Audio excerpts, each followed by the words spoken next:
Shalom, Bapak Ibu, Saudara-saudari. Senang rasanya dapat berjumpa kembali dalam program Seruan Makedonia.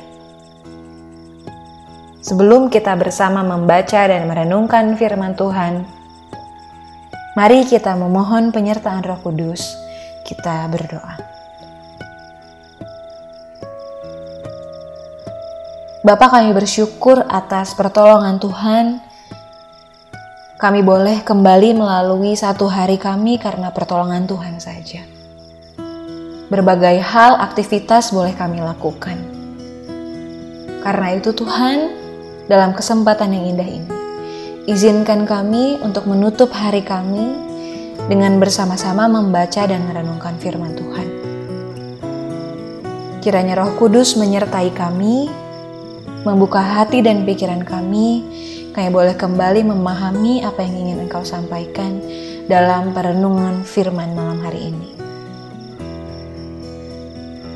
Terima kasih Tuhan, dalam nama Tuhan Yesus kami berdoa.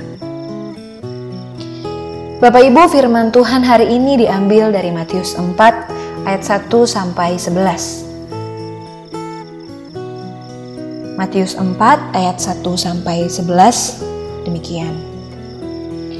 Maka Yesus dibawa oleh Roh Kudus ke padang gurun untuk dicobai iblis. Dan setelah berpuasa 40 hari dan 40 malam, akhirnya laparlah Yesus. Lalu datanglah si pencoba itu dan berkata kepadanya, "Jika engkau anak Allah, perintahkanlah supaya batu-batu ini menjadi roti." Tetapi Yesus menjawab, "Ada tertulis, manusia hidup bukan dari roti saja, tetapi dari setiap firman yang keluar dari mulut Allah." Kemudian iblis membawanya ke kota suci dan menempatkan dia di bubungan bait Allah. Lalu berkata kepadanya, "Jika engkau anak Allah, jatuhkanlah dirimu ke bawah, sebab ada tertulis, mengenai engkau ia akan memerintahkan malaikat-malaikatnya, dan mereka akan menatang engkau di atas tangannya, supaya kakimu jangan terantuk kepada batu." Lalu Yesus berkata kepadanya, "Ada pula tertulis, janganlah engkau mencobai Tuhan Allahmu." Dan iblis membawanya pula ke atas gunung yang sangat tinggi, dan memperlihatkan kepadanya semua kerajaan dunia dengan kemegahannya, dan berkata kepadanya, "Semua itu akan kuberikan kepadamu, jika engkau sujud menyembah aku." Maka berkatalah Yesus kepadanya, "Enyahlah iblis, sebab ada tertulis, engkau harus menyembah Tuhan Allahmu, dan hanya kepada Dia sajalah engkau berbakti." Lalu iblis meninggalkan dia, dan lihatlah malaikat-malaikat datang melayani Yesus. Ibu bapak yang terkasih dalam Tuhan, dalam kehidupan keseharian kita, tentu kita diperhadapkan dengan berbagai macam pilihan dan keputusan. Mari bersama kita renungkan saat ini. Masihkah kita banyak melakukan pemberontakan-pemberontakan dalam hidup kita? Karena pengetahuan tentang apa yang baik tidak serta-merta merubah perilaku kita. Mungkin saja kita tahu apa yang benar, tetapi tidak otomatis kita melakukan hal yang benar. Contoh sederhananya saja, seorang pencuri tentu tahu bahwa ia seharusnya tidak mencuri, tapi yang ia lakukan justru sebaliknya. Karena setiap manusia tahu apa yang benar, tapi tidak otomatis kita melakukan hal yang benar. Bahkan dalam kehidupan Kristiani kita, dalam kehidupan beriman kita tahu apa yang Tuhan kehendaki. Tapi yang kita lakukan, justru kita memenuhi keinginan kita sendiri dan bukan apa yang Tuhan kehendaki untuk kita lakukan. Kalau boleh jujur, masih banyak pemberontakan yang kita lakukan dalam keseharian kita. Tetapi, Bapak, Ibu, Saudara-saudari yang terkasih dalam Tuhan, hal itu tidak lantas membuat Bapa sang sumber kasih meninggalkan manusia. Hal ini tergambar dengan jelas dalam satu perikop sebelum bacaan kita hari ini. Dalam Matius 3 ayat 17, dituliskan bahwa inilah anakku yang kukasihi, kepadanya lah aku berkenan. Bapa tetap memberikan anaknya yang tunggal kepada kita manusia-manusia yang gemar memberontak.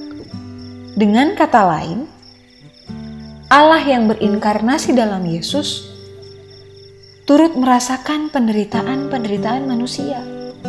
Yesus turut masuk dalam hidup manusia sedalam-dalamnya, termasuk menghadapi kerapuhan, kematian, menghadapi godaan.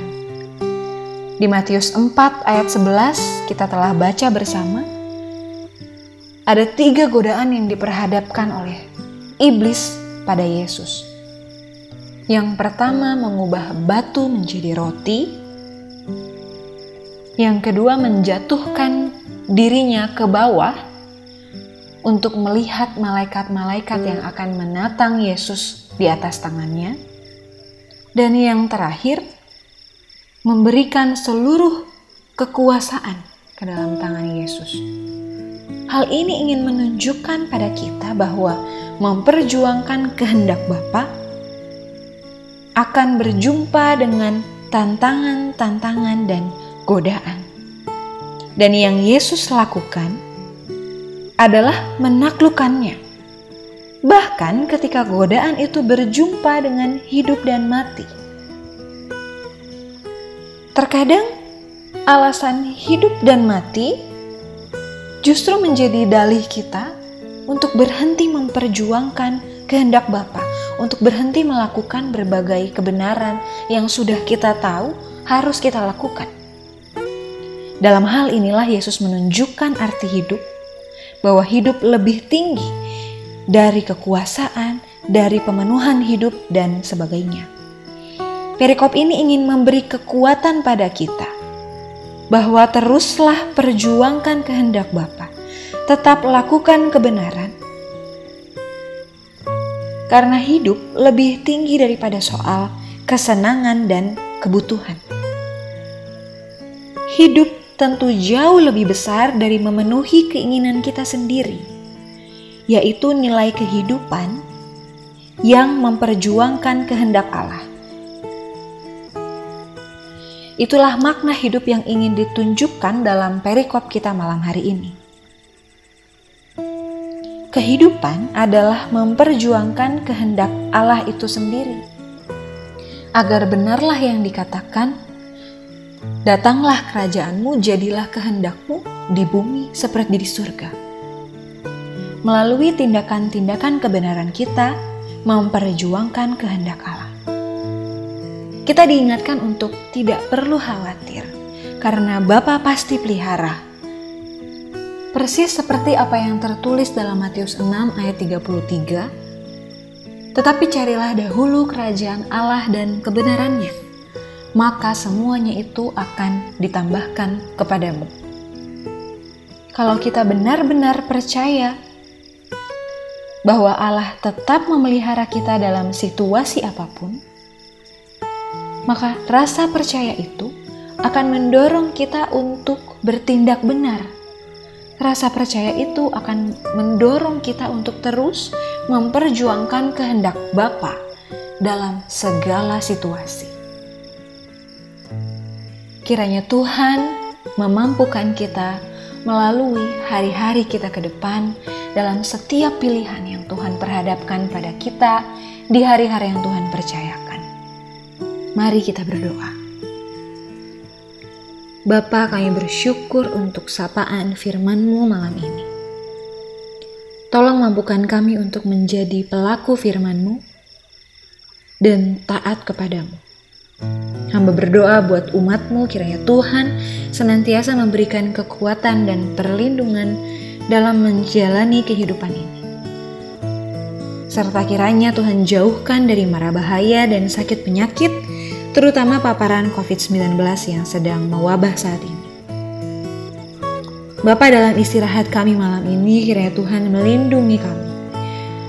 Jauhkan kami dari kuasa-kuasa kegelapan serta beri kami kedamaian, agar besok pagi kami boleh bangun dengan kesegaran yang baru. Terima kasih Tuhan, dalam nama Tuhan Yesus kami berdoa. Amin. Bapak, Ibu, Saudara-saudari, sampai di sini renungan malam dalam acara Seruan Makedonia. Salam sehat selalu, tetap jaga protokol kesehatan dan tetap semangat. Tuhan Yesus memberkati.